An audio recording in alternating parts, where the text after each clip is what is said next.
تیسرا جو میں نے گروپ بتایا ہے اس کا فوکس جو ہے اس کا کچھ مختلف ہے، تو وہ اس سے شروع کر کے آج جو میں آپ کے سامنے عرض کرنا چاہتا ہوں، آج کی اپروچ جو ہے وہ ہے کنٹیکسچل اپروچ. تو اس میں کیا ہوتا ہے اس کی میں چیزیں آپ کے ساتھ شیئر کرنا چاہتا ہوں، اور پھر ہم چل کر اس کی دیکھیں گے کہ جو ٹیکسٹ ہمارے پاس ہے اس کو ہم کس طرح سے اپروچ کر سکتے ہیں ایز اے کنٹیکسچل اپروچ. تو اس کے بارے میں اگر آپ کے پاس پھر کوئی سوال ہوگا تو پھر ہم جو ہے وہ بات کر سکیں گے. تو میں آپ کو شروع سے اس کنٹیکسچل اپروچ کی جو بات ہے اس پر لے کے چلتا ہوں. تو وہ ہے جی یہ تفسیر و تشریح کا جو طریقہ ہے وہ ہے کنٹیکسچل اپروچ، جس کو میں علاقائی یا تفسیر و تشریح کہتا ہوں یا ریجنل، کیونکہ اس میں جو ہے وہ آتھر پر اتنا زور نہیں دیا جاتا، بلکہ جو پڑھنے والا ہے، جو مفسر ہے، اس کو مرکزی حیثیت حاصل ہوتی ہے. اور اس میں جو لبریشن کی جو اپروچ ہے اس پر زیادہ زور دیا جاتا ہے، یا اس حوالے سے ٹیکسٹ کو دیکھنے کی کوشش کی جاتی ہے.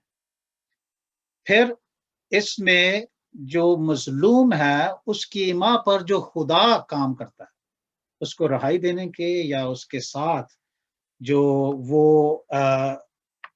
اپنی ہمدردی ظاہر کرتا ہے، اس کے واقعات کو بائبل میں سے لے کر ان کو بڑی اہمیت دی جاتی ہے. اور یہ اپروچ 1970 میں لبریشن تھیولوجی کے ساتھ اس کا زیادہ آغاز ہوا، اور پھر جو ہے علماء ہیں ان کی توجہ اس طرف ہوئی، اور اس طرح سے پھر بہت ساری اپروچز بائبل کی تشریح کے لیے ہمارے سامنے آئیں، جس میں آپ دیکھ سکتے ہیں کہ افریقن تھیولوجی ہے، امریکن ساؤتھ امریکن تھیولوجی ہے، یا آپ انڈین تھیولوجی، یا اور بہت ساری اپروچ جس کو فیمنسٹ اپروچ بھی اس میں شامل ہے. تو یہ ساری جو تفسیریں ہیں یہ کنٹیکسچل انٹرپریٹیشن میں آتے ہیں. کنٹیکسچل انٹرپریٹیشن کا جو طریقہ ہے یہ مختلف علاقائی طریقوں کو ویلڈ سمجھتا ہے، یعنی کسی ایک طریقے کو، مثال کے طور پر ہسٹوریکل کریٹیکل میتھڈ جو ہے اس نے 200 سال تک انٹرپریٹیشن پر اپنا کہہ لیں کہ اپنی حکومت جمائی تھی. لیکن اب کنٹیکسچل اپروچز کے ساتھ، مختلف اپروچز کے ساتھ لوگ بائبل کی تشریح اور تفسیر کرتے ہیں، اور ان کو بھی ویلڈ سمجھا جاتا ہے.